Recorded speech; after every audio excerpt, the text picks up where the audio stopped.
All right, everybody. It is the second day in a row that you've seen these two sexy beasts on your YouTube screen. Here we are. Stop it. You got really close to the screen there, man. You were scaring me. Ah! Okay, man. So we have got so much to talk about. Free agent frenzy in the NFL. It started at 9 o'clock my time today, and I swear at 9:01 we had one, and we had three more at 9:02, and then by 10 after 9 there was 30 of them, and it was just flying. We had all kinds of stuff. So, yeah, we're doing this a little bit different here. I don't know what is going on with this screen. All right. Hopefully we are live on everything. I'll have to check that in a second. Looks like it. All right, good. I'm glad you're monitoring all of that because I got 40,000 things I'm trying to do over here and still have the computer up to make sure that we've got nothing else happening. So it's crazy. It's crazy. It's exactly 40,000 and not like 40,002. It's exactly. I know. It's exactly 40,000. That's my cutoff, sir. 40,000. Okay. That's the cutoff. Okay. All right, guys. I tell you what, let's start it off with some blues in the background for a change, because it is blues for some NFL teams today. They've lost some really important people, and there are some other teams that have tons of money and didn't sign hardly anybody. We'll talk about all of that and a whole lot more right here on the Lights Out Sports Podcast Free Agency Wrap-Up, Day 1. Mm-hmm.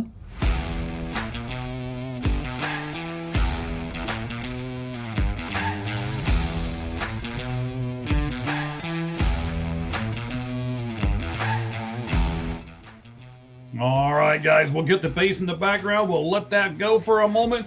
Cheese, I know we have lots and lots of notes to go over, but first of all, here's my thing for you. Can you please explain to me what it means, legal tampering? That just sounds like an oxymoron. Please explain. So you technically cannot talk to free agents that aren't on your team until noon Eastern on Monday, or 48 hours before you can sign. You have 48 hours before you can officially sign, and you can legally talk to them. However, every team does this. Every team cheats. You talk to their agents at the combine. They have the same age, they have clients who are in the draft, so you're talking to them already. So we know what goes on. They kind of know what people are looking for. So some teams lose draft picks to get fined for this because if they can prove it. Most teams are much more careful, but it's usually every year there's 2 or 3 teams that get fined or something. But basically, that's what it means. No one can officially sign till Wednesday. Okay, now the only person that I have to say that this seems to have happened with. Howdy. Hello, we got all kinds of them. You'll see them flopping up here. We got tons of people. We got well over 50 people with us already.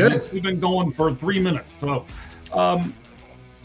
Kyler Murray's camp hasn't said a word and they keep saying, well, it's you can't do this until he's technically released and everything else. And Tua's in the same spot. We already know where he's going. Are there fines for some of this stuff? Or what can happen if they find that there is what do we want to say here, collusion or something like that?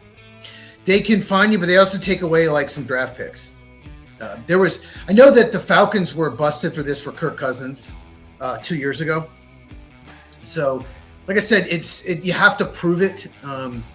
Having a conversation with an agent, just with agents aren't going to turn you in. So you have to be able to prove it. Obviously, text messages, phone calls. Don't call them before, but you can. You talk to the agent about a different client. What are you thinking? It goes on, but just don't get caught. 7. All right, so I've got 7 questions for you. We're going to go over some names that still haven't been drafted, and then we're going to pick 1 or 2 of these people who haven't been drafted, and we're just like we did last night. If you haven't got a chance to see it, we did a prediction show last night as well, so we're going to try it again and see if we can get some of these guys right. Now, we did get some of the guys right that we predicted last night. So you got more than me. You got more right than I did, I think I got Wan'Dale Robinson. That's about it. Well, I wasn't going to try to brag or, I can't do this too much. I don't know if you can really see it or not, but man, I was out in the sun today, as you can. Well, I know you can tell it from my big old forehead that's pretty much bald. And red. And red. Yes, I've been out in the sun for quite some time here. I was at the spring training game today, so I was. I don't know. Did you see the tweet where they said that Tua was selling his Miami home, and they had a picture of the blue tent that you go in when you get injured, and it was like Tua's selling his Miami home. I did not see that. That's hilarious. There was a lot of really good. There were a lot of good memes today on X for these players. It's up on our account. You can certainly get there. I was at the game today. I started laughing out loud, and people were looking at me all crazy. And I was like, before you look at me crazy, come here and look at this tweet. And I showed it to them, and everybody else started laughing too. And then there was all kinds of people that came down to me like, what are you guys laughing at? So I had to show a whole lot of people. But it was pretty fun today, being at the baseball game and watching this free agent frenzy. So, I've got some questions for you here. Are you ready? Let's do it. All right. So let's just start off with kind of an easy cupcake one. But I think there's a lot of people who want to know if their team is someone that you're going to say. So, Cheese, what team did the best on day one of free agency? Well, I wrote down 3. Okay. I don't want to say the same one as you did. Do you have yours ready?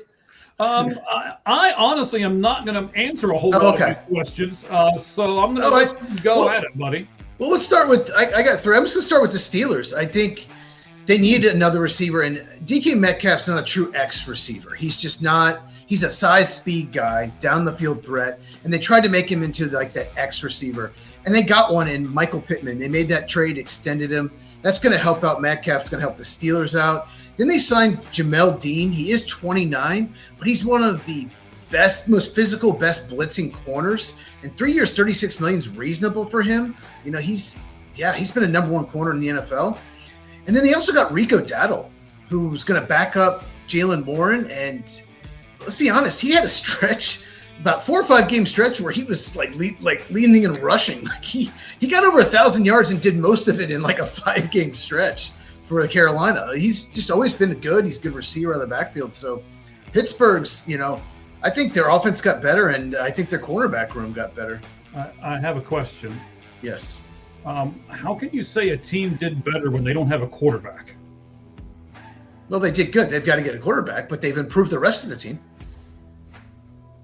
Maybe they're trying to get Kyler Murray. They're going to just try to get more offense. Hey, come play for us. I predicted yesterday. That's where Kyler Murray was going to end up.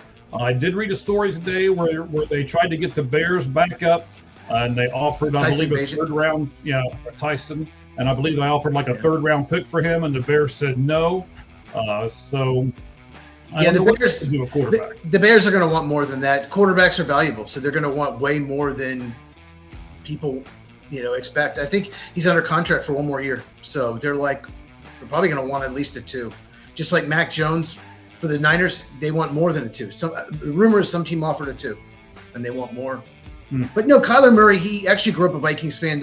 Everyone just assumes he's going to there, but I think he's going to slow play it. I think he's going to take his time and make sure it's the right fit. And I get why he's doing that. You can sign him for the minimum because Arizona's paying his salary this year. Yeah, that's what one team did with another quarterback. I'm sure we'll get to that here in a moment. So that was your first team that did well today. What's your second team, Cheese? Let's make another fan base happy. Let's stay in the division. The Cincinnati Bengals, I was teasing in my video I made earlier. Like, they haven't made a move. I was teasing the beginning of my video, and as soon as I recorded that and posted it, they made 2 moves. But they got Brian Cook, the safety from the Chiefs, Cincinnati boy. They really needed safety help. They haven't had good safeties in years. And then Bowie Mafe, the edge rusher, 3 years, $60 million. Probably the biggest need on the team because Trey Hendrickson isn't going to come back. Just, you had to improve the defense. The Bengals defense the last 2 years has been pathetically bad. And they got 2 really good pieces. You can argue that those are 2 of their best 3 defensive players with DJ Turner right now on the team.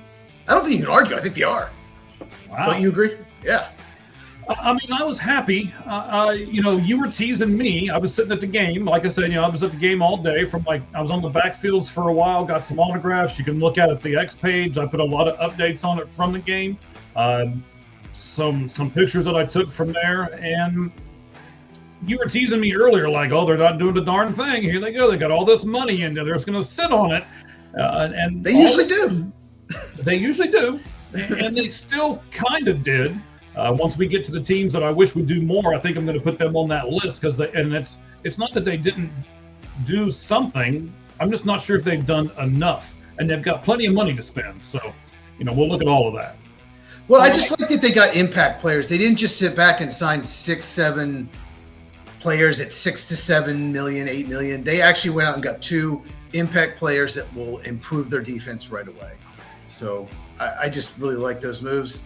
The other team, you got to mention the Rams. Corner was the weakness. They gave up 31 points in the NFC title game. I think they were 19th against the pass. They have a good defensive line, but the cornerback, there was confusion in that NFC title game. They had to improve the position. They went out and traded for Trent McDuffie, and then they signed Jalen Watson, both of the Chiefs.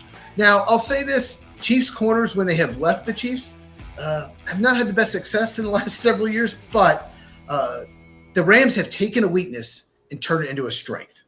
And they have to be one of the favorites, if not the favorite right now, in the NFL.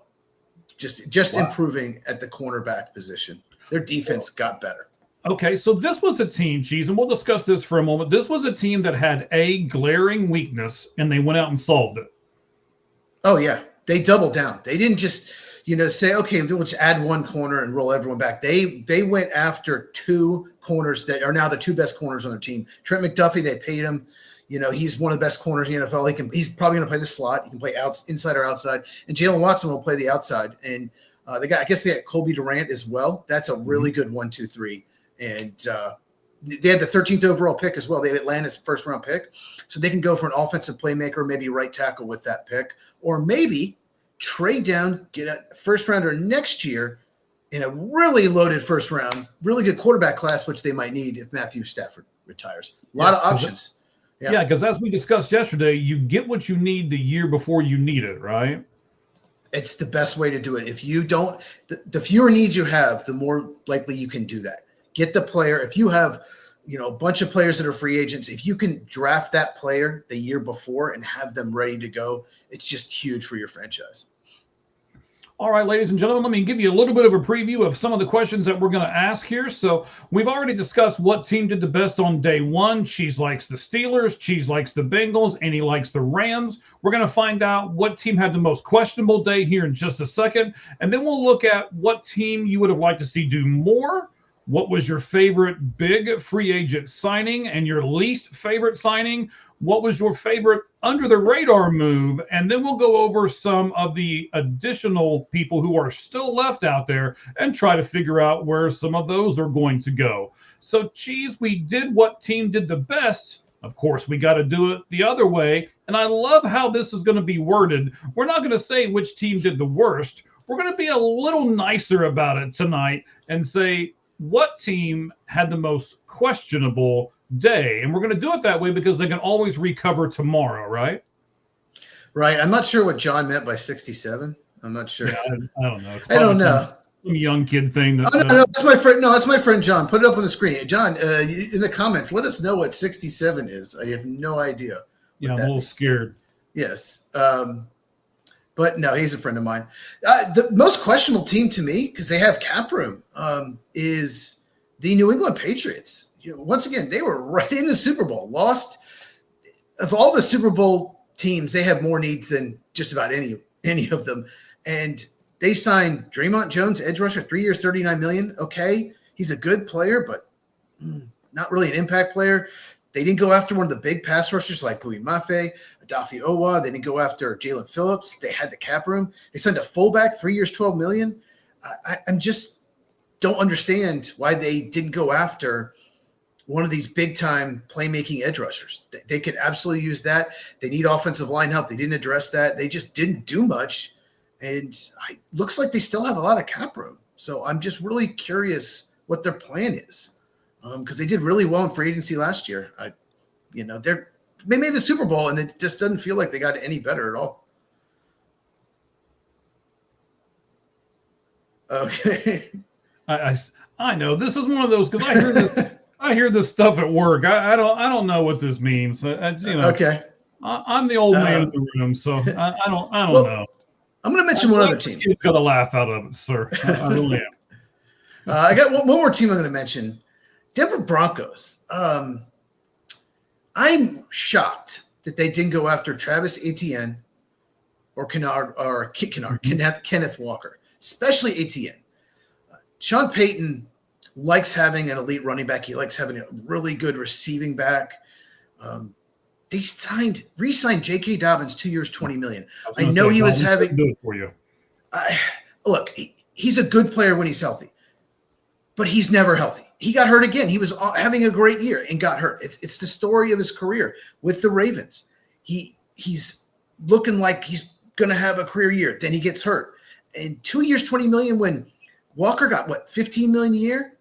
Etienne got $13 or $14 million a year, something like that. Like, I just don't understand. Travis Etienne would have been a perfect fit in the Sean Payton offense. So why not spend a little more and go after one of them?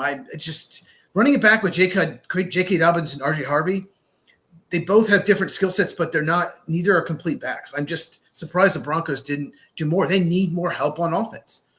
I know they had a backup quarterback, but they scored 7 points in the AFC title game. It's not good enough.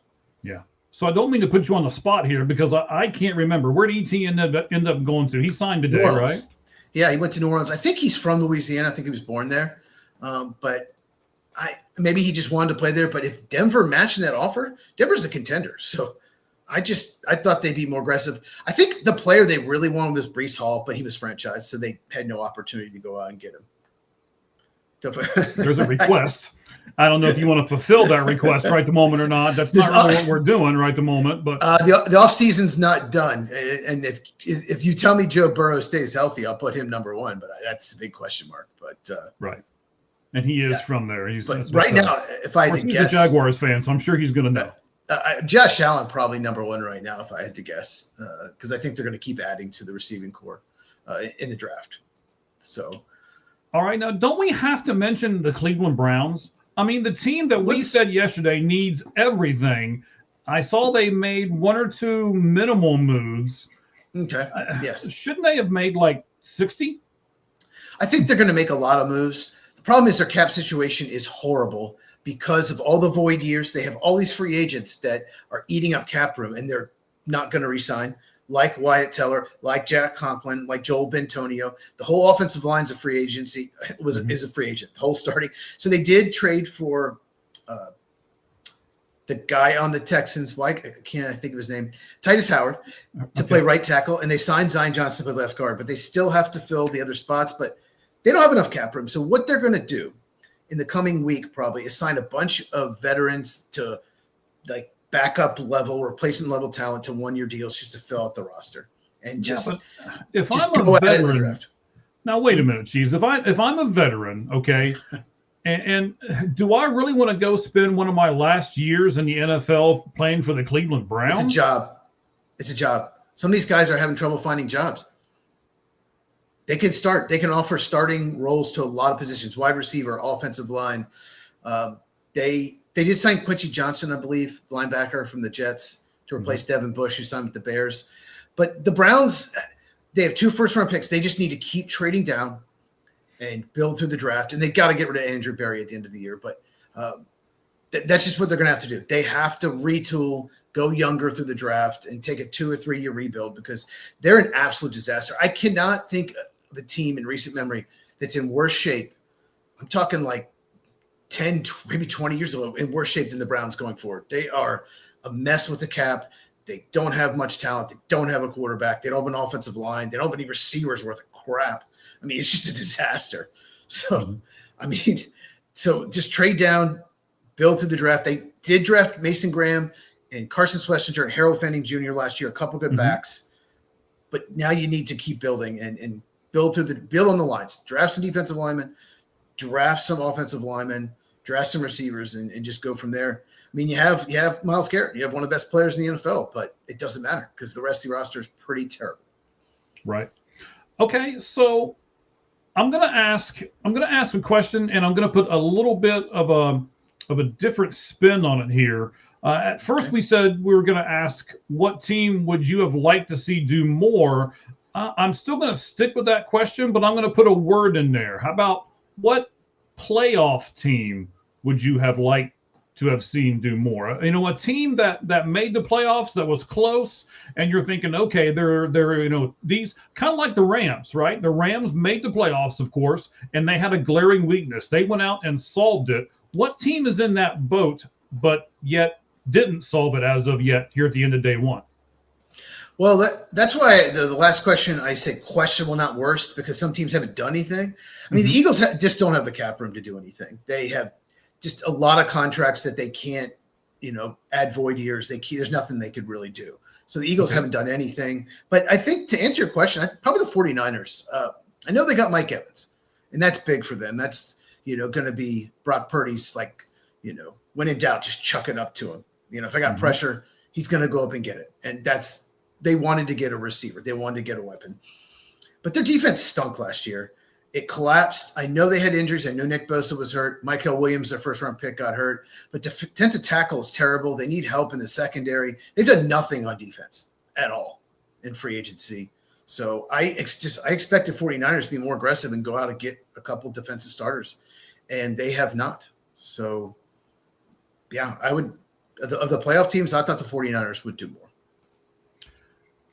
And really and honestly, I mean, I know Mike Evans is a big name. I know he's been in the league for quite a number of years. I know double-digit years. He's got a record right there with has the streak of 11 straight seasons with 1,000+ receiving yards. But there's something that I have always said in baseball, and it's this: you don't pay for the past. It seems like the 49ers are paying for the past of Mike Evans, and he was hurt a lot this year. What do you expect out of him this coming season? Yeah, I can't remember what the projection. I looked at him, like someone was projecting 3 years, $45 million. Another one was like 2 years, $28 million, and he got 3 years, $60. So I think they had to overpay him to get him to leave the Buccaneers. But Buccaneers have done such a good job with their players and culture and getting them to come back. For the most part, they do take less and come back. They have done that as well as any team over the last decade. And I think they had to go above and beyond. But Mike Evans never really had speed. So even if he loses speed, he's okay. He is 6'5". He is unbelievable contested catches. He can go up and get it. So he's one of those receivers that's going to age better than others because of that. Like some of the receivers, once you lose your speed, you're pretty much done. Like Jordy Nelson went from one of the best receivers in the league to 2 or 3 years later out of the league, just lost his speed and was just gone. And it's just like he was, top 5 fantasy receiver to, moving back to Kansas, just out of it. So certain receivers can't lose their speed. He never really had it. So that's not his game. So I think he'll be fine. I think he can play. Just kind of like T.O. Terrell Owens played till he's 37, 38. I think Mike Evans is one of those people that has a chance to do that because speed was never his game. Okay, that's interesting. And I think we'll talk about this a little bit later, but man, the West. I think the West was probably the best division in football last year, and at least through day one of free agency, I don't think that title's going to go to any other division. So, it might be better. It might be better because I think Arizona got a lot better today. Yeah, let's just talk about them real quick. Okay, let's do it. Let's talk. Well, we got to talk about a few other teams. I want to talk about the Raiders as well. Sure. Arizona, their moves told me that they think they can compete for a playoff spot next year. We know they underachieved. They should have won at least 6 or 7 games. I think you agree. They won 3 games. Yes. But they signed a 32-year-old guard, one of the best left guards in the NFL, Isaac Sumalea. Oh, God, did I say that right? Sumalea? Yeah. Sure. But simulation. That's what it is. He's longtime left guard, was, an average to above average player for the Eagles, and then just hit a new level with the Steelers. And seems to get better with age. Every year seems like he's gotten better in the last few years. And he upgrades Evan Brown. He's so much better than Evan Brown. So they upgraded left guard. They signed Tyler Algier, 2 years, $12 million. I thought he'd get more than that. Me too. That's a terrific signing. And they restructured James Conner. He's back. Trey Benson coming off injury.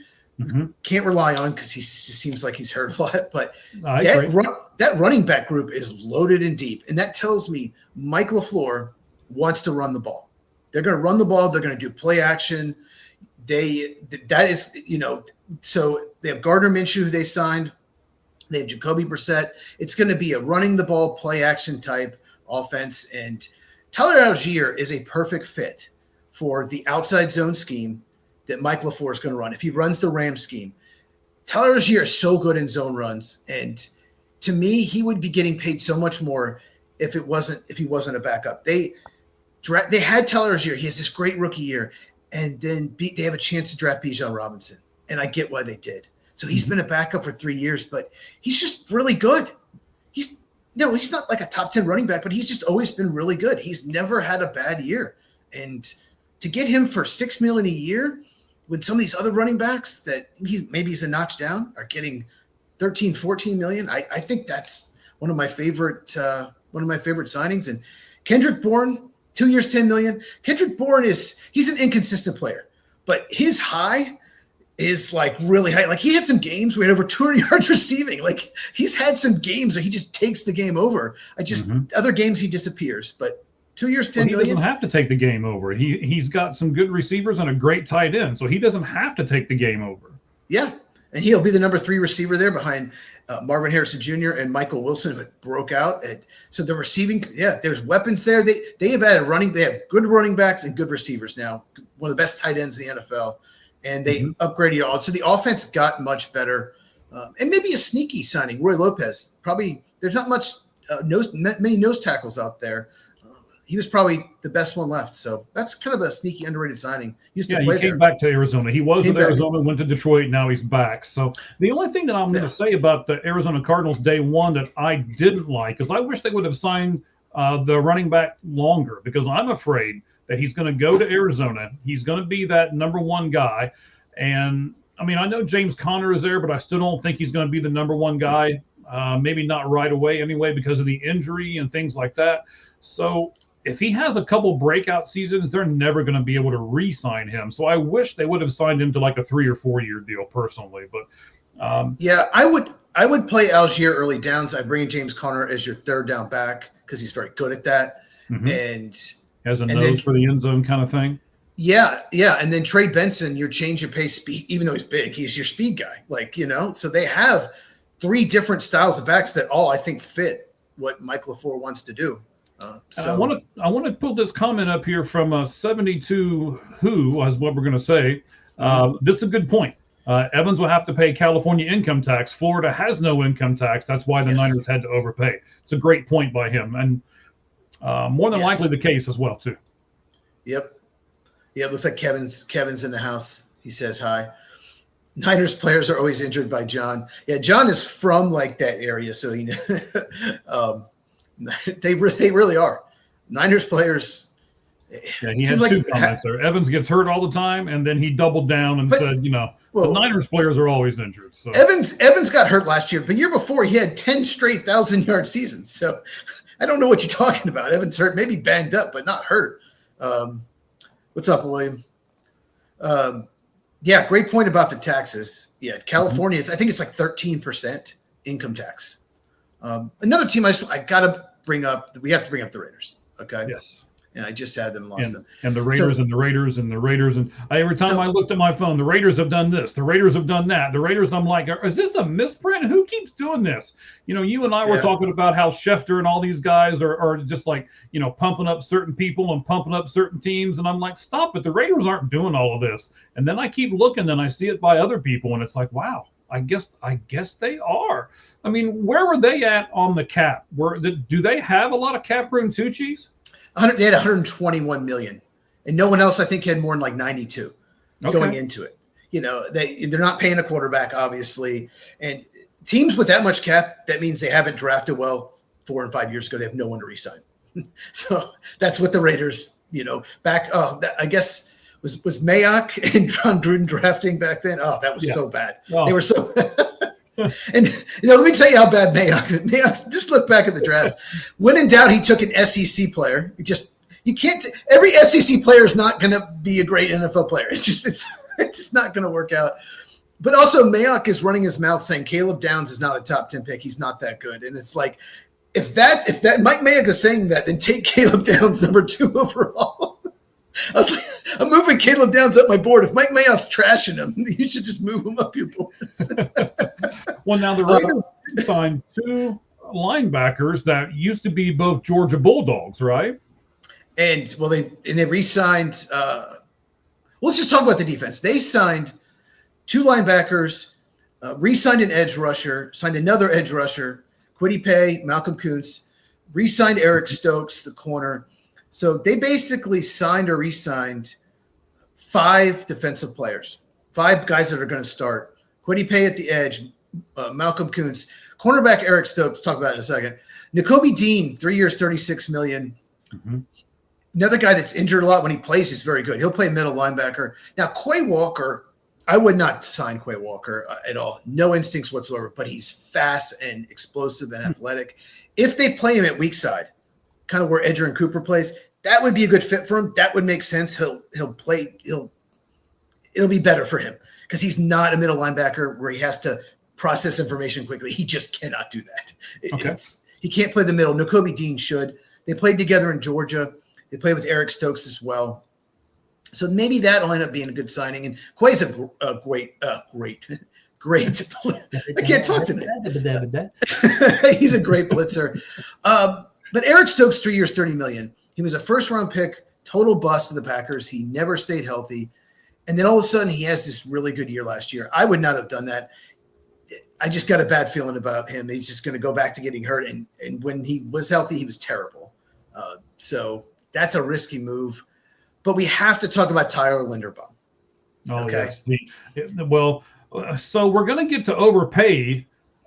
Isn't you know what? Let's just talk about some overpayment people right at the moment. Okay. Let's do that. We'll go a little bit off script here and go to because I've got to say I've got 3, and Linderbaum is one of my people who was overpaid today.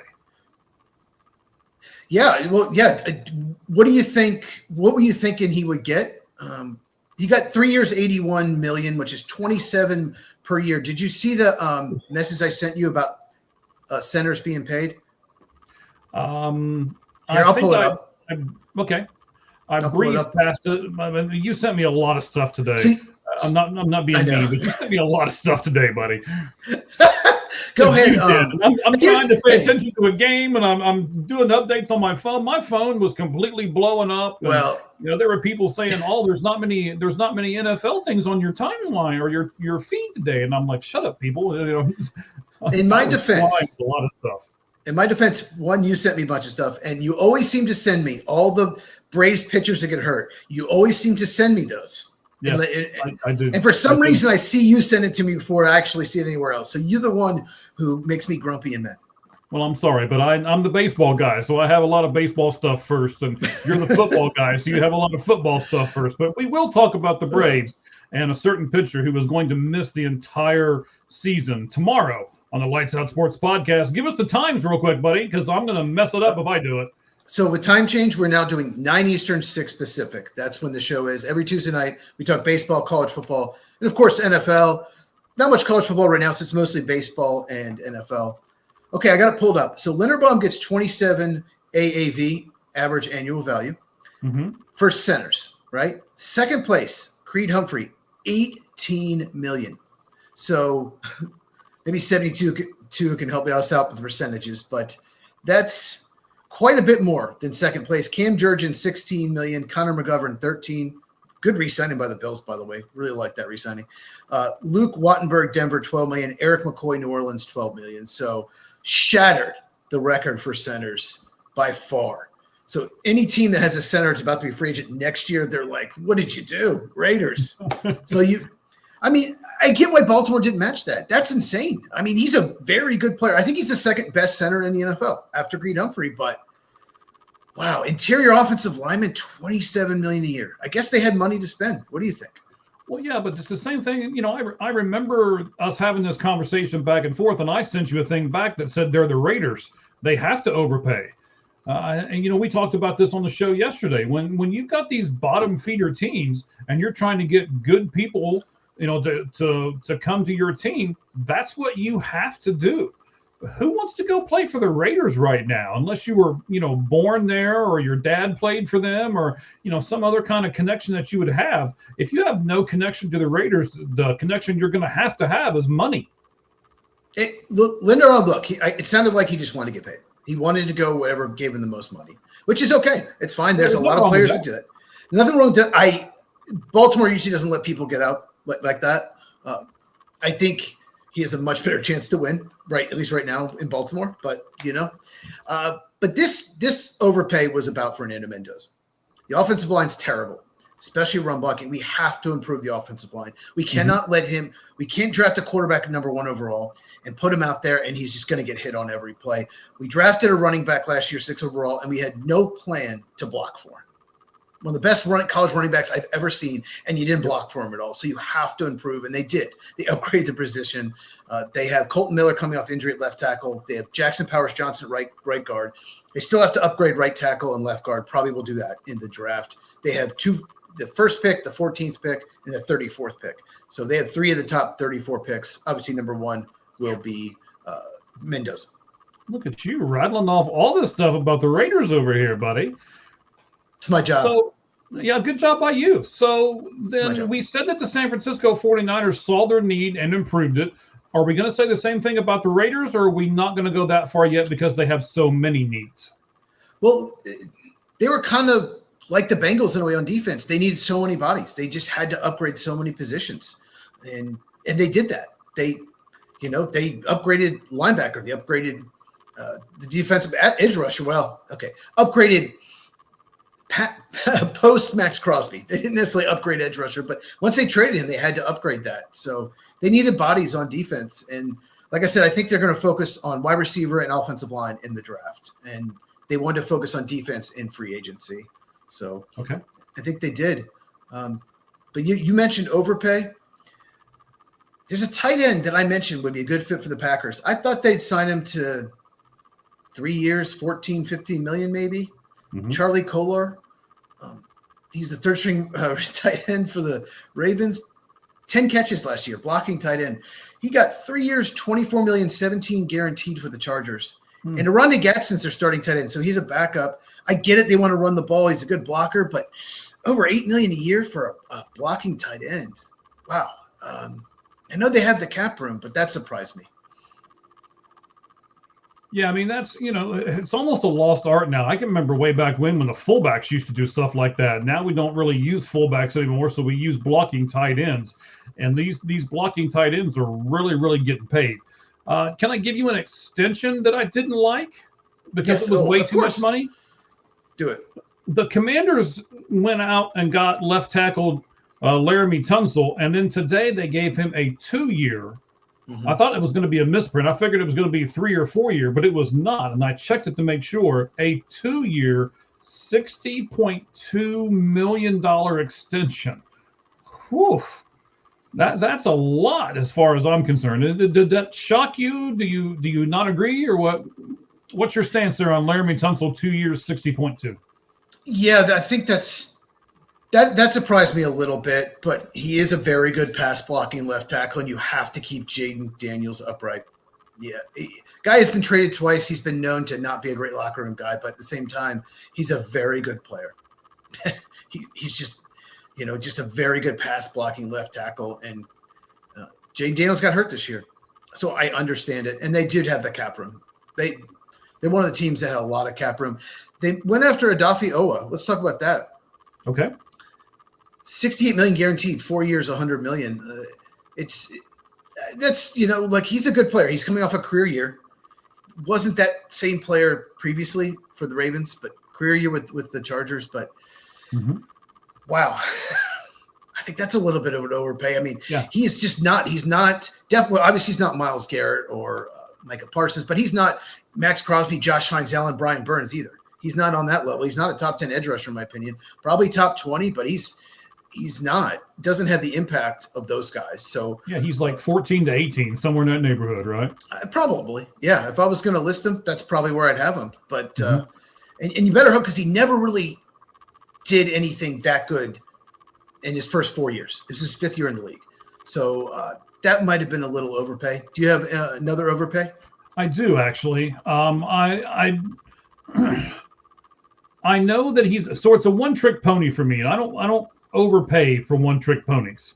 And I know the Seahawks had a whole bunch of free agents, and they weren't going to be. They had, I believe, 8 or 9. They weren't going to be able to sign all of them, and maybe they looked at him and said, "Okay, we can't let him get away."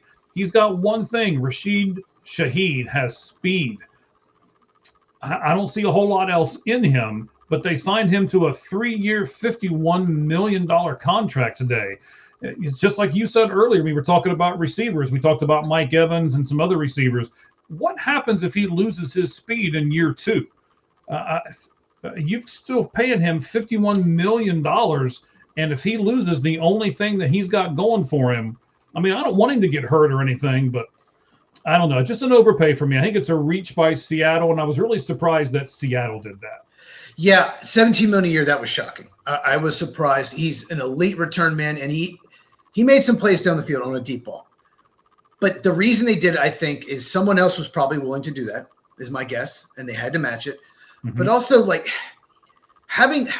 okay, let's put it this way. I'll use my Packers as an example. Okay. Their offense is different with Christian Watson out there because he has 4.3 speed, maybe even timed at 4.29. When you have a deep threat like that, you have to play a safety deep. You have to know. You cannot let him get over the top and beat you. So when you have a deep threat, it changes how you scheme a defense. When the Packers, before they drafted, once they lost Jordy Nelson, before they drafted Christian Watson, they didn't have a deep threat. Mm-hmm. Teams would sneak up a little. They knew that. Or they double or triple team Devontae Adams because they didn't have to play those. They could play one deep safety maybe because there was no threat down the field. So you have to take that into account. Every team needs a deep threat to keep the defense honest. So that's why he got overpaid. That's why Alec Pierce got overpaid. That's another one. Yeah. I actually had Rashid Shaheed in my list. Alec Pierce was my next one. 29 million a year. I think they think he's going to be the man. He could be like an 80, 90 catch guy. We'll see. He's never been that before because they traded Pittman. He's going to have to take over that role. Mm-hmm. But speed kills. And playmakers down the field. And it's just the threat of it is why they both got overpaid. Okay, so I want to compare two receivers for you because they're really close on money now. One receiver got $115 million last year in his extension, and you just mentioned Pierce got $116 million. That can't be a coincidence. So T. Higgins got $115 million last year, and Pierce got $116 this year. Which receiver would you rather have? I mean, Higgins has been much more productive in his career, no doubt about it. Mm-hmm.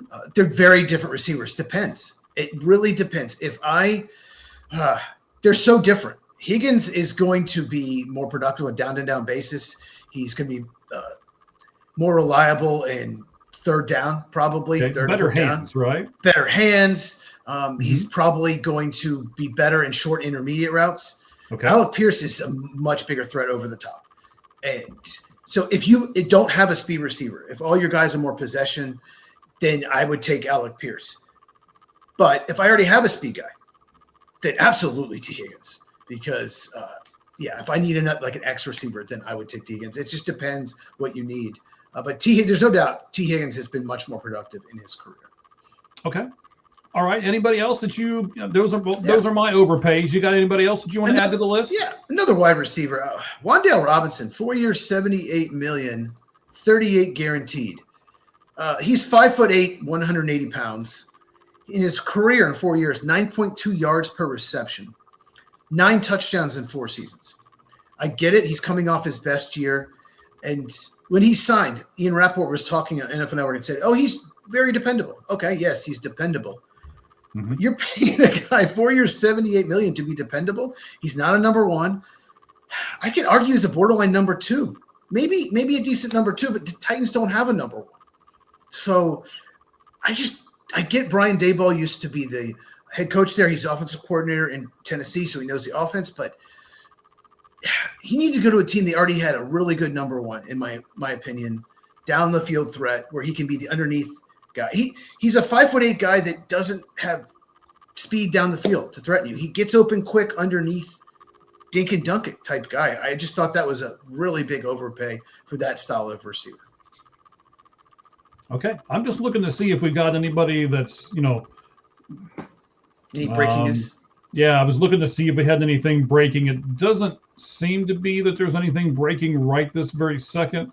Looks like a lot of the things have already been done, and um, maybe we're kind of done for the day until tomorrow. But I'm sure it's going to pick right back up tomorrow. I did, and I hope that we get this guy on tomorrow. I've invited a couple people who I know are big fans of certain teams.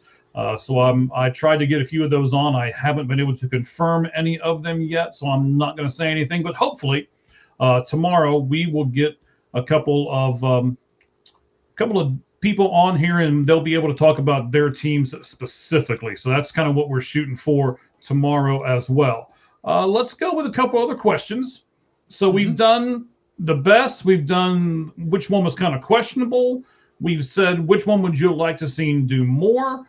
Cheese, out of all of these moves today, and I don't even think I could count how many moves there were today between not just the free agent signings, but the trades and then the extensions and all the other things that happened today.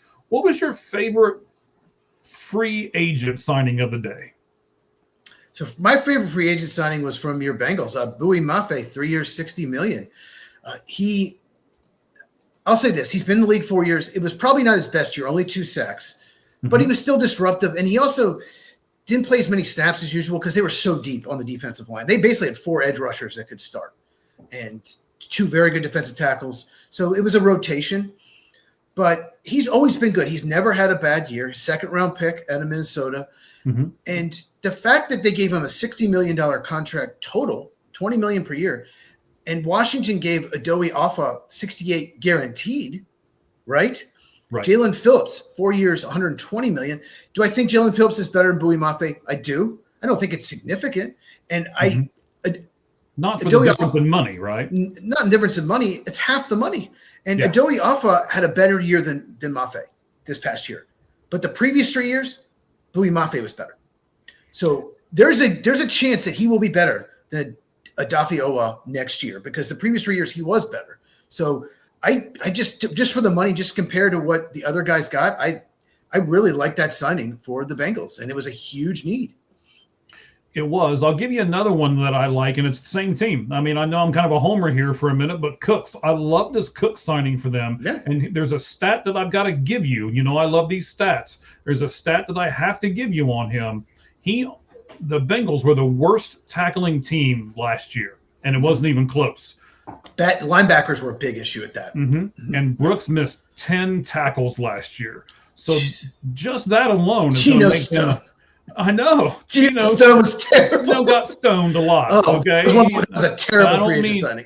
I don't mean this kind of stoned. I mean he got stoned by some players a lot. So let's see what John's got to say here. Let's pull this up real fast. Let's see here. He's asking who has a better year, Pierce or Pittman, assuming Rodgers returns to Pittsburgh. Interesting. What do you think, Cheese? I'm going to say Pittman because Pittman is a perfect receiver for Aaron Rodgers. He's going to feed him. He's going to feed him early and often. Devontae Adams, what Rodgers likes to do, he likes a receiver to win quickly, and he likes to go to his first option. When he had his early in his career, Donald Driver got most of the. Okay. He froze up for a second there. Okay. Early in his career, Rodgers, so Donald Driver. You froze up for a second. So I was going to say Rodgers likes to look at his first option, and he likes to throw that option. Early in his career, it was Donald Driver. Then it became Greg Jennings. Then Jordy Nelson. Then Devontae Adams. It's going to be Pittman. Pittman's the first guy he's going to look for. And then if he comes off that, then DK Metcalf. So I think Pittman's going to have a lot of catches next year. Pierce, we'll see. I just don't know if Daniel Jones will stay healthy. He has trouble staying healthy. So it's a big question mark. So I think if Rodgers comes back, I think Pittman actually has the better year. All right. I want to tell everybody that we are following almost 8,000 people right now on our X account. That is over at All Gloves Off XM on X.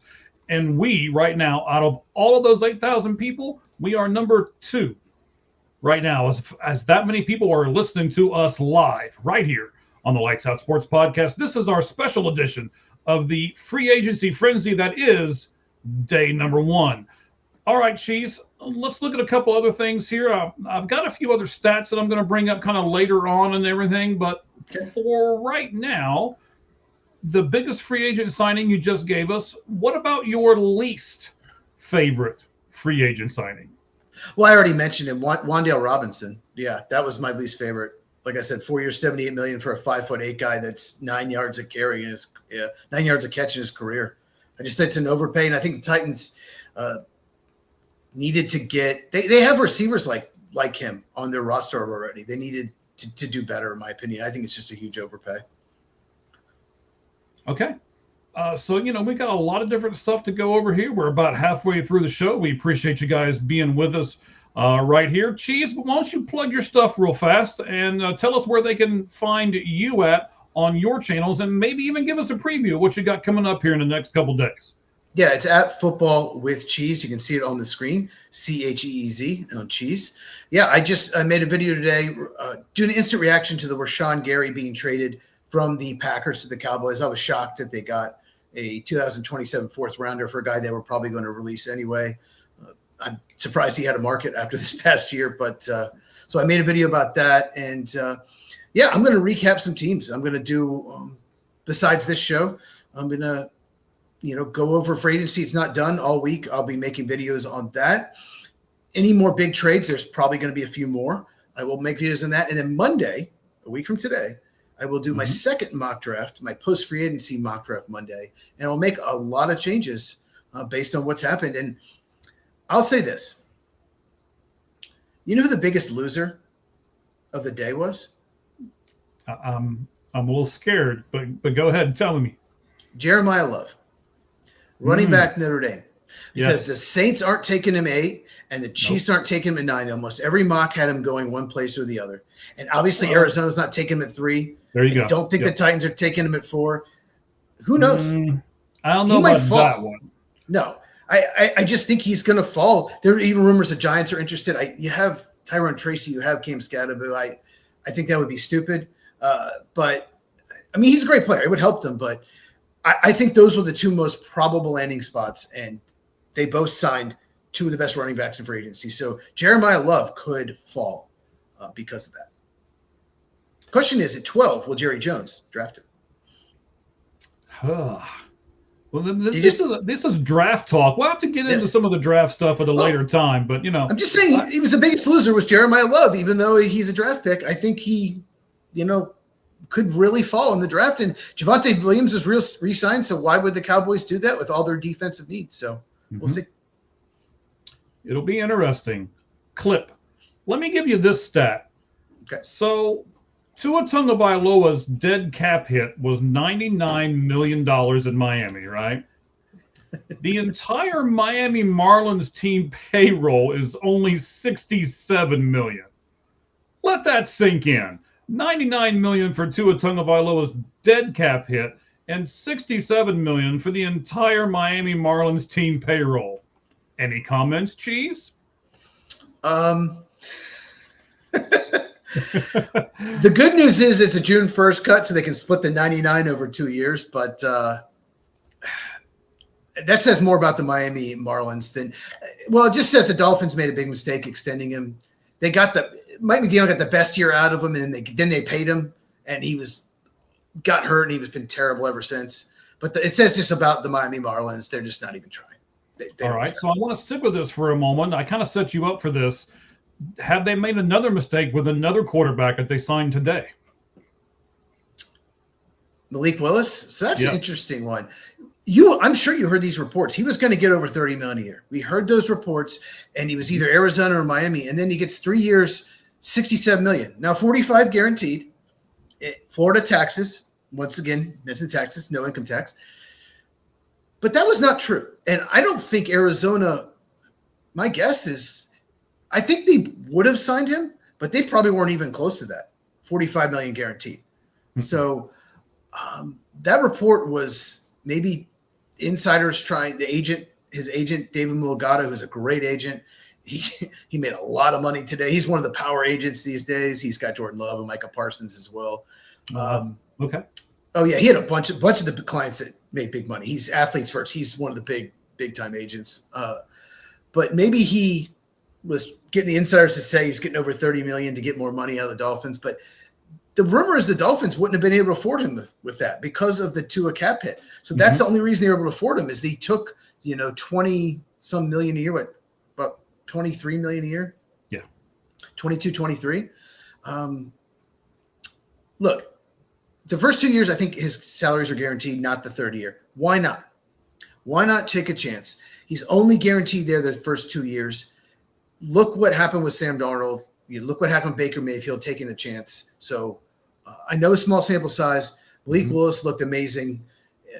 Obviously he won't play that well overall no matter what, but why not go for it for 3 years, 67 million. It's not going to kill you long term.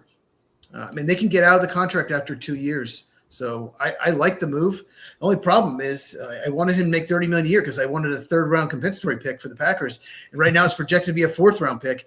He probably has to play all 17 games and make a Pro Bowl for that to switch from a fourth to a third. So, I follow the compensatory picks right now. Green Bay is going to do really well, but the difference between a third and fourth is pretty big. Right now, the only teams projected to get third round picks are Baltimore for Linderbaum and the Eagles for Jalen Phillips. All right. So we've talked about a lot of different teams. We talked about a lot of different picks today. One thing we haven't kind of mentioned, what about an under-the-radar move? We did kind of hit on it with the running back going to Arizona. We also kind of hit on it with the edge rusher going to Cincinnati. Can you give me another move that you saw today, Cheese, that's an under-the-radar move to you?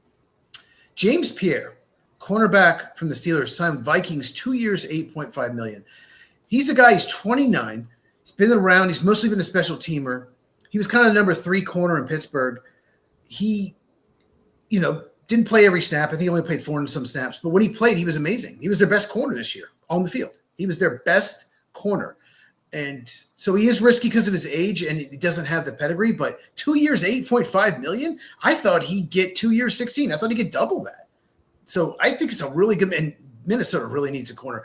I think could be one of the steals of free agency. So, yeah, Minnesota Vikings did really well to get James Pierre, $8.5 million. Do you have one? I don't necessarily have one that we haven't already mentioned. I don't know. Let me look. There's so many of these things that happened today. You know what? I will give you one, and it's probably going to be more of a crazier one. I'm going to go with Miami here, not who they got, but who they used to have, and the Falcons taking a chance on a second left-handed quarterback and doing the league minimum with Tua Tagovailoa. When you get somebody that has talent for the league minimum, don't you kind of have to put that as a under-the-radar signing? And Cheese, maybe you'll be able to help us with this. Does it really help them to have 2 left-handed quarterbacks? They're very similar style quarterbacks. Penix Jr. has a better arm for sure. But, they're similar styles. They're both not super mobile, pocket quarterbacks, left-handed. So the offensive line knows how to block for either one. Blind side is the other side. So, it's just, now you have 2 quarterbacks that are similar style that both can't stay on the field. They're always hurt, both of them. Going back to college, both of them. Yeah. So you're right. I guess they thought hopefully one of them stays healthy and then we'll be okay. So I know, but it's 1 year, $1.3 million. That's all they have to pay in the minimum because Miami's eating the rest. And that's the advantage of someone getting cut to such a big number. Russell Wilson, the Steelers got him cheap. Kyler Murray, same thing. Whoever signs him gets him on the cheap. Right. And then there are tons and tons and tons. Well, I'll tell you what. I want to ask you about this guy first. I want to go to your Packers for a second. What do you think about the Packers trading for Jalen Carter? I don't think it's going to happen. They don't have the draft capital. The Eagles are going to want multiple first-round picks. He's a disruptive interior defender, one of the best pass rushing defensive tackles in the NFL. I think with their cap situation, they're listening. I don't think they're necessarily going to trade him. They extended Jordan Davis. He's the nose tackle. So they decided to extend him. I think they're listening, but they're going to want multiple first-round picks. Green Bay has no first-round picks in the next 2 years. The only thing I can think of is maybe Jaden Reed in a couple seconds, but even so, Green Bay, you can't trade your second-round picks next 2 years. You don't have first-rounders. And they're a draft-developed team. So I heard they inquired. That could be total BS. Could be just trying to build a market for him. But I do not see it happening at all. It just they don't have the draft capital at all. Hang on here. I have it that it's done. Maybe. Oh, you have it that it's done. Hang on. Hold on. What? I got to look this up now. Wait, I have breaking news. The Raiders, they made another signing. They're signing veteran kicker Matt Gay, who is not gay. Matt Gay. So there we go. By the way, Devin Lloyd is signing with the Panthers. 3 years, $45 million. I tell you what, Panthers defense got better. Jalen Phillips and Devin Lloyd, those guys are playmakers. Big signing for both. We talked about the Panthers needing defensive help yesterday. So big, but 3 years, $45 million. That's a lot less than he probably wanted. Maybe that's why he didn't sign till late in the day. But yeah, great day for the defense of the Panthers. Devin Lloyd. All right, so this is what was offered. So the Packers offered them wide receiver, oh my gosh, Dontavion Wicks and a day 3 pick, and the Eagles turned that down. Okay, so whatever that source is, that's total BS. There's no way the Packers would offer such a terrible offer. There's no way. No, I mean, Dontavion Wicks is I've got it. We're not going to mention him because, you know, just send me on X, DM it to me because I want to see who it is. But there's no way. They just made that up. Yeah, it's a problem. So many people claim they're insiders. They just make stuff up on X. You got to be careful who, you know. It's not Dov Kleinman, is it? That guy he's an idiot. He just makes stuff up. No, it's not. So I'll send it to you. You can check it out or, you know, do what you want to with that one. I'll get it to you here in just a little bit when we're done with the show. So the Eagles would hang up. That's such a low ball offer. No, I mean, Jalen Carter is one of the most disruptive defensive tackles as far as pass rush goes in the NFL. Just look at the Rams game in the playoffs the year before last. They won the Super Bowl. If he doesn't play in that game, the Rams beat them, and they don't even play in the Super Bowl. They won the whole thing. In that snow game, the Rams could not block him, and that's the reason they won. He was the best player on the field in the game, and there were a lot of good players on the Eagles in that game. So you just have to – if you're trading Jalen Carter, you have to get multiple first-round picks and maybe more. So, yeah, Dontavion Wicks – I like Dontavion Wicks. He's a good number 4 receiver. I really like him. I would – if they're shopping a receiver, I would shop Jaden Reed because you can probably get a 3rd-round pick for him. You're probably getting a late-round pick for Wicks. And they're probably not going to re-sign Jaden Reed. And he plays the same position as Matthew Golden. But, yeah, that's not happening. Okay. And that could very well be. Every once in a while, we get these guys, like you're saying, that are saying they're insiders and they're not. And the stuff came so hot and heavy today. I was like, okay, this is happening, this is happening, this is happening. And you like it and retweet it, and you like it and retweet it. And maybe I got caught with that one. So we'll just say I got caught with that one, and we'll move on. But there are a ton of free agents still remaining. So if your team hasn't signed anyone yet, I mean, you know, don't cry yet. If your fan base has not done anything, there are tons of good players out there. I mean, you got Rashid White, you got Dallas Goedert, you got Leo out there, you got Kadate Ellis, you got Jaquan Brisker, Wyatt Teller, Juan Jennings, Debo Samuel, Calvin Austin III, Braden Smith, Tyler Decker, Kyler Murray, Chris Paul, and a whole bunch of more, right? Nashawn Wright, you got Kevin Bard out there, Romeo Dobbs, Rasheed Walker, Devin Lloyd, and one of the guys that I can't believe is still out there. We talked about him extensively yesterday, and we're going to do it again right now. Trey Hendrickson is still out there. So, Cheese, I know your list that you gave me wasn't near that extensive, but there's a lot of good players still out there. Let's try this again. Pick one of those guys and tell me where they're going to go. Well, okay, Devin Lloyd to the Panthers. I just said that. You just mentioned Devin Lloyd again. You just mentioned Devin Lloyd. I'm predicting Devin Lloyd to the Panthers. Yeah. Well, I still think I had. He was not signed yet. So, okay. Twice. All right. Twice. So Trey Hendrickson, I think there's 2 teams. Okay. There's 2 teams, and that is the Buccaneers and the Chargers. I think he wants to win. I think he wants to go to a contender, and those teams are his best chance. I know Tampa didn't make the playoffs, but they tied for the division lead, but still they have a very good team. I think he lives in Florida in the offseason. And then the Chargers still have cap room, and they need another edge rusher opposite Khalil Mack. I think those are the two teams I'm looking at if I'm him.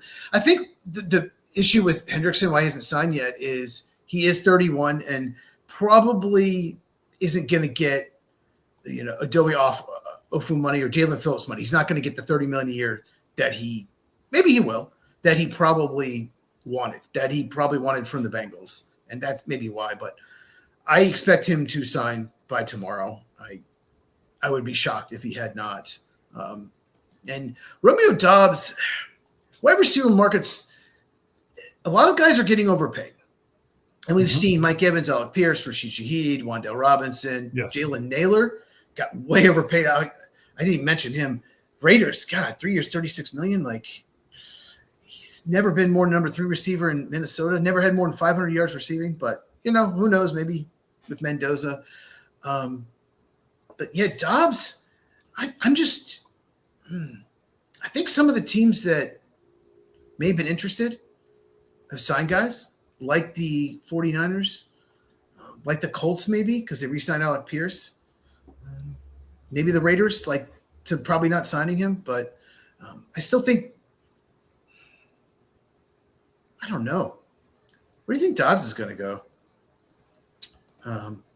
Oh, man. I'm trying to think of a team, the Chiefs? The Chiefs need a receiver. Broncos? The Patriots need a receiver. The Saints?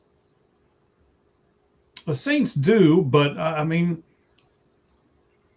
was surprised they signed all the people that they did today.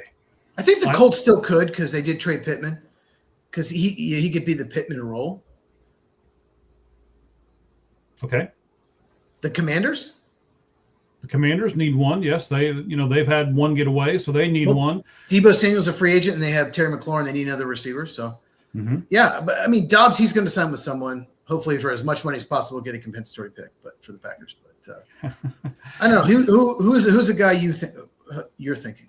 Well, I'm going to stick with Trey for a minute. I still think that the fit and – he's a guy that I'm rooting for, even though my Bengals aren't, they messed that up completely. I'd love it if somehow, we get the announcement tomorrow that he signed back with the Cincinnati Bengals. I don't foresee that happening whatsoever. But they do have the cap space, and maybe they're the only team that's going to pay him what he wants, and he'll suck it up and go back for the money. We'll see. I think it's done. I think they would have paid him early this year, but I think it's past that. And I lost my second point. Go ahead. That's okay. Well, Myles Garrett said the same thing, right? I'm not doing it. Not going back. And then they're like, hey, here's a Brinks truck, and it's full of hundreds. Oh. And he said, okay. They messed it up because they could have gotten a first-round pick and maybe a 4th or 5th also for him before the season started. A year ago, they could have gotten a 2025 draft pick, probably a first, and then maybe a 4th or 5th the next year, something like that for him. That's where they messed up. They decided to keep him, pay him more money, and now they're going to get a 3rd-round pick in the 2027 draft, compensatory. That's where they messed up, in my opinion. I still can't believe you either extend him or trade him, and instead they just we'll give you more money and you still get to be a free agent. They just could not have effed it up more. And I didn't say the F bomb because my mom doesn't like when I do. Yes, we try to keep it a family show, sir, so that's okay. I agree with Mama Cheese. So shout out to Mama Cheese. I agree with her. All right. I still think he's going to go to Detroit. That's what am I going to say that's where I think he's going to go? I think that's where I want him to go more than I think that's where he's going to go. But I'd love to see him go to Detroit and get a ring, as I think he would make that much of a difference where they could. Here's why he won't. I just pulled up their cap situation. It's bad. They don't have the room. They don't have a lot. So it's not just like there are teams that don't have good cap situation, but they can push stuff into future contracts. They don't have a lot of those options. They've paid Aleem McNeil, Penei Sewell, DJ Reed, Jared Goff, Amon-Ra St. Brown, Aiden Hutchinson, Derek Barnes, Jamison Williams, Jahmyr Gibbs. They've paid all of these guys, or they have a big cap number. So they just don't have the cap room to pay a guy $30 million a year, which is what he will want. All right, then. So he's going to come to Arizona because Arizona had the least amount of sacks last year, and then so they'll sign him to a 3-year, $78 million deal. And that's with Josh Sweat having like 13, right? Correct. So, 12. 12. So yeah, that with Walter Nolan healthy, if Darius Robinson ever does anything, Jordan Birch, holy crap. You get Hendrickson, all of a sudden they got all these guys going to rush the passer. Mm-hmm. Interior and exterior. Yep. Darius Robinson, gosh, get anything out of him. Who knows? Let me give you another stat here real fast. Okay, so all these guys have one thing in common. You'll probably know it because you're the football guy. I don't want to put too much pressure on you, but you'll probably know it. Jordan Stout, $12.3 million. Charlie Kolar, $24.3 million. Isaiah Likely, $40 million. Travis Jones, $40.5 million. Tyler Lindenbaum, $81 million. Kyle Hamilton, $100.4 million. And they still have Daniel Falate to go. Falele. Okay, sorry. Do you know what it is? Baltimore Ravens? Yeah, the Baltimore Ravens 2022 draft class. So don't tell me the Baltimore Ravens don't know how to draft. $298 million all those guys put together got today. So I just wanted to throw that out there. What I love about Baltimore's drafting is they're like, okay, all these other teams are going to reach for premium positions. We're just going to sit there and take the best player. We're going to take a center, Tyler Linderbaum, in the first round. The Packers are going to take Quay Walker, 3 picks before. All right, idiots. We're going to take a safety that should go in the top 5, Kyle Hampton. He falls to 13. We're going to take him. We're going to take Nate Wiggins, undersized corner who should have gone top 15. He falls to like 27. We're going to take him. Malachi Stark, safety, Georgia. Probably should go in top 20. A lot of people thought he would. He falls to like late 20s. We're going to take him, the safety. So they don't care. They're like, well, if you're going to pass on a player we have higher on the board, we don't care about position. We're just going to take them. So I like that approach. And so many teams are obsessed with certain positions. You don't take in the first round. I get it. If you don't want to take running backs or guards in the first round, I get it. But at the same time, secondary is important to the Ravens. And I think we've seen with the Seahawks with an elite secondary, 3 safeties, 3 corners. They had 3 safeties and 3 corners that were very good to elite, and they won the Super Bowl. So I'm going to say today, the reason I brought them up, they had to let those guys go because a lot of those people they can't match, right? Kind of like the Seattle Seahawks. They had so many free agents, they can't pay everyone. The Ravens were in the same boat. But because they drafted so well, are they the team that is now in the worst shape in that division? Well, not in that division because the Browns are in that division. But, are they going to finish just a few games above the Browns because of everything that they lost today? I don't think so. They did sign John Simpson, the guard from the Jets, which upgrades. Both guard spots were a huge weakness for them last year. So it upgrades one of the spots. They upgraded with a Jets player? Yeah, John Simpson's Jets offensive line was not the issue. That was not their problem. But yeah, John Simpson, he upgrades them at guard. They don't have a first-round pick for the Max Crosby. So it's going to be tough to get a lot better. But, I mean, I think you got to agree. They underachieved. And Lamar Jackson hurt his back and missed time. Mm-hmm. So they do need to get better at receiver. They need to get another guard. But no, I think they could be better next year. And they're probably going to be the favorite in Vegas to win the division. If now Lamar Jackson would have to stay healthy, I would not be surprised. Yeah, I mean, it's just one more guy on Max Crosby that's gonna be chasing Joe Burrow around and trying to get him on the ground and injured again. So, just scares me to death, to be honest with you. Yeah, and Bengals, they just don't care about the offensive line. They haven't ever, and they haven't for years since Willie Anderson. Yeah, Anthony Munoz. Anthony Munoz. I was about to say that. Yes. Willie Anderson needs to be in the Hall of Fame. Just saying. He absolutely needs to be. And so does Ken Anderson, in my opinion, but yes. Yeah, that too. Okay.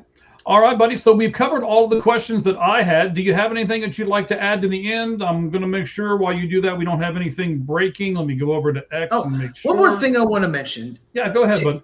Taylor Decker is available. He was released by the Lions. He is 33. And Rasheed Walker, the left tackle for the Packers, is free agent. There are not a lot of teams that either need left tackles or think they need left tackles. But there's one team, and I mentioned him earlier, who I didn't think had a good day. The New England Patriots, for some reason, if you believe Mike Vrabel, think that Will Campbell's a left tackle. He's just not. I talked about this in my draft videos last year. I think he can be an all-pro left guard. He is not a left tackle. They shouldn't take him 4th overall. I did not have a top 10 grade on him. Move him to left guard. Go out and get Taylor Decker or Rasheed Walker. Put him at left tackle. You have upgraded 2 positions. But for some reason, the New England Patriots, I don't know if they don't want to admit they're wrong. If you watch the postseason last year, Will Campbell was awful. He was awful in that Super Bowl. He just does not. A lot of it's technique, though. He can probably get better. But his arm length, his wingspan, he's just not a left tackle.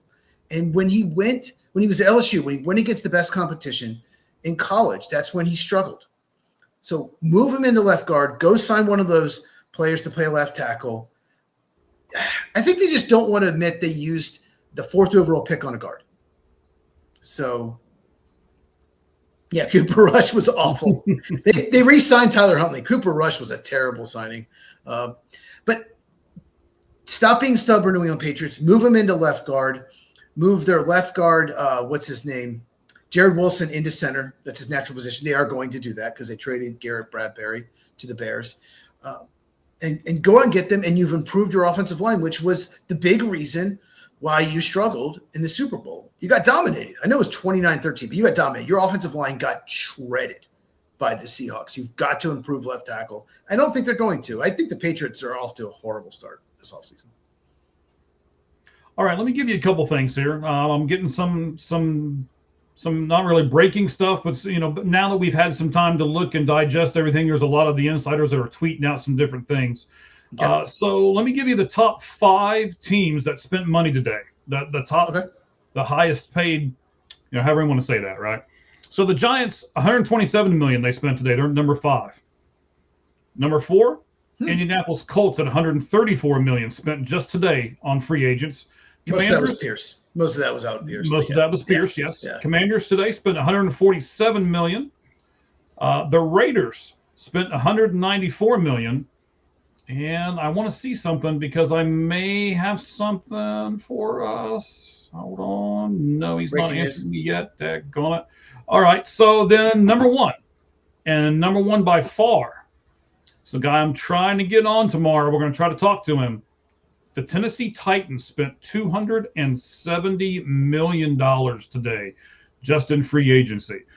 A little bit more about money. So you said it right. The Raiders entered today with $121.7 million in cap, and that means they still have somewhere between $45 and $50 million to spend, depending on which publication you look at there. So still got a lot of money to spend.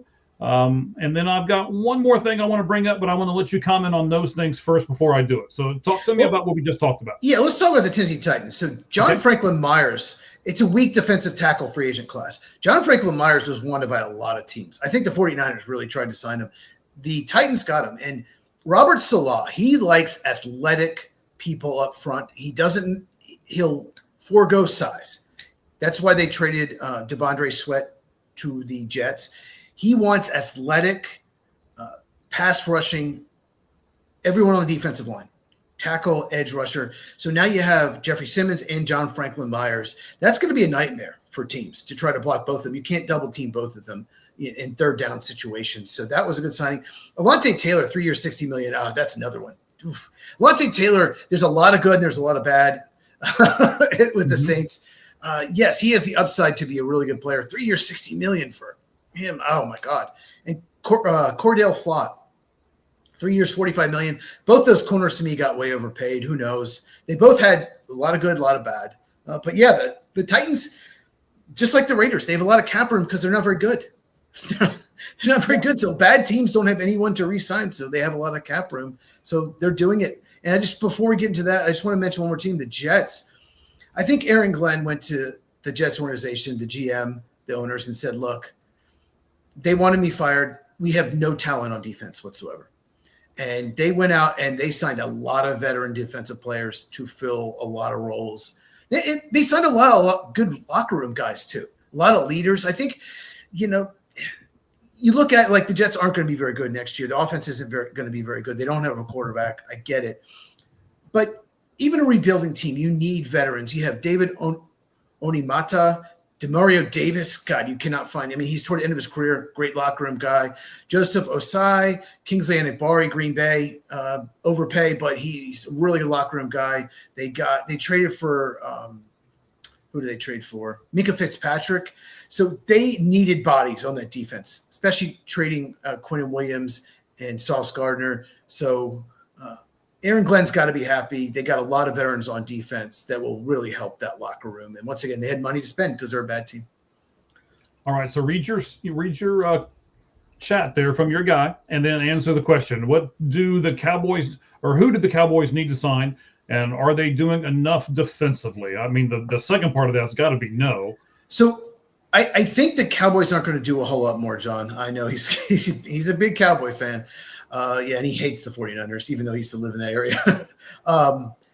Jalen Thompson was a good signing. I don't like the trade for Gary, but I like the Jalen Thompson signing. Safety was neat. I just don't think they're going to do a whole lot more. I think they're going to focus on the draft. They have 2 first-round picks. They don't have a second or third-round pick, though, but I think they'll trade down at least one of those spots. I think they're going to focus more on the draft. It's the way the Cowboys are. They rarely go out in free agency and sign somebody.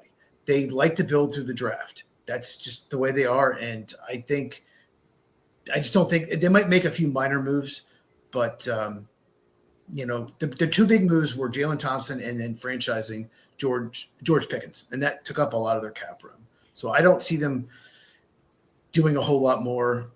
If I was to, maybe an under the radar free agent they could sign. How about, I just lost it. Maybe Logan Hall. He has inside, outside versatility, edge rusher, defensive tackle from Tampa Bay Buccaneers, coming off a pretty good year. And they still need more people up front, even with trading for Gary. And maybe, I don't know, maybe the Bengals go after this guy too. Leo Chanel is still out there, linebacker, off-ball linebacker. I think he'd be a good fit with the Bengals. And if the Cowboys go after another big free agent signing, maybe Caden Ellis as well. Caden Ellis and Leo Chanel, off-ball linebacker, still available. So I expect them to come off the board tomorrow. Okay. So first of all, again, almost 8,000 people that we follow on X. I told you earlier we were the second highest watched live event right now out of all of those 8,000 or so people on X. We're now number 1. So thank you guys. We appreciate you. You keep adding and keep adding and keep adding, and we're up there now at number 1. I appreciate that. Cheese, do you have anything else? I want to ask you a question at the end here and end it with this. Tell me, do you have anything else before I do that? Before you do that, one more thing to say. Okay. Jaguars, under the radar move. Okay. They re-signed Dennis Gardeck, the Barbarian. Yes. Used to be with the Cardinals. Used to be with the Cardinals. His nickname is the Barbarian. If you look at a picture of him, you will see why. Mm-hmm. That dude's never healthy. Never, ever. But when he is a barbarian. Like, he's good. Like, I love when I rewatch film of Cardinals and rewatch the Jaguars, like when he plays, the effort, I love that dude. But he's just never healthy. But good under-the-radar re-signing for the Jaguars. Okay. So I want to end it with this.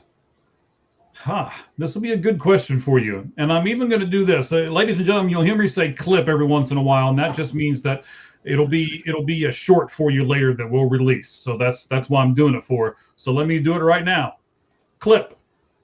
Now that the Saints have agreed with running back Travis Etienne, do you think they will now trade Alvin Kamara? And if they do, where will he go?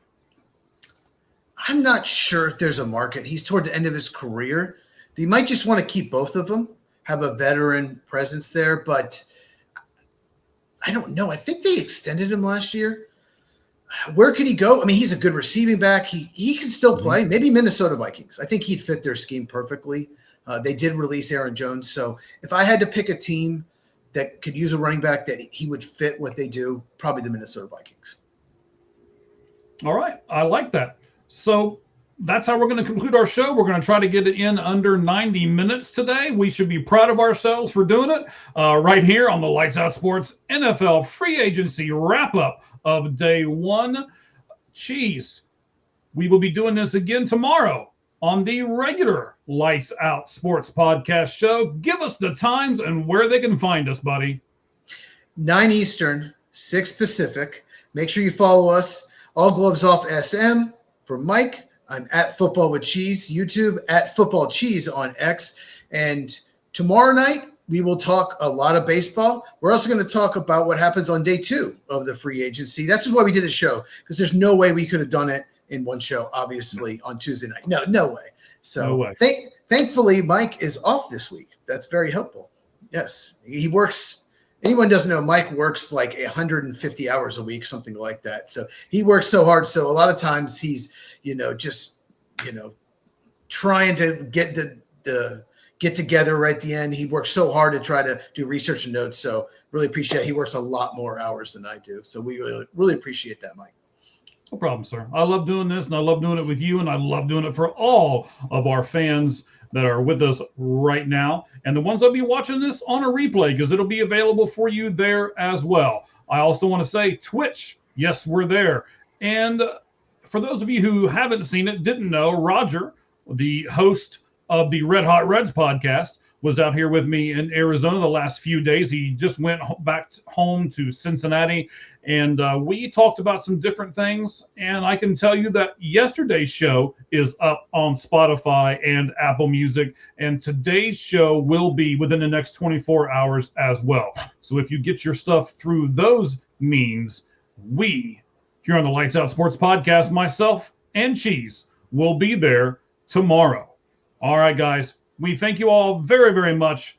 Appreciate everything that you're doing for us. Comment, like, subscribe, hit the bell for notifications, and we will see you tomorrow.